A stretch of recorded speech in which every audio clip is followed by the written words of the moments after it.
买回来的杏鲍菇清洗干净。秀秀今天跟大家分享杏鲍菇非常好吃的做法。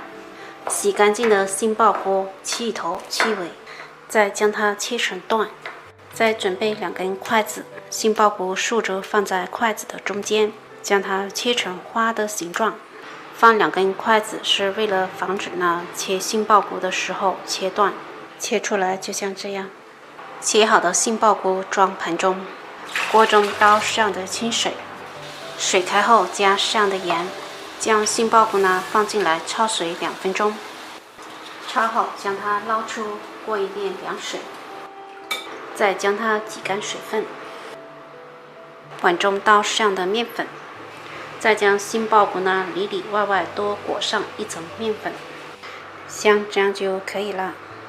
锅中放适量的油，待油温5成热，即筷子放下去冒泡，将杏鲍菇放进来，中小火翻炸。炸的过程我们要勤翻动，直至炸至表面微微发黄，我们捞出控油。控好油的杏鲍菇装盘中备用。接下来调点料汁：1汤匙番茄酱，半汤匙白醋，2茶匙白糖，适量的盐，少许清水将它搅匀。倒入锅中将它煮开，煮开后加入适量的淀粉水，汤汁变得浓稠，关火，再将汤汁淋上来，最后再撒上葱花点缀一下，我们的酸甜杏鲍菇就做好了。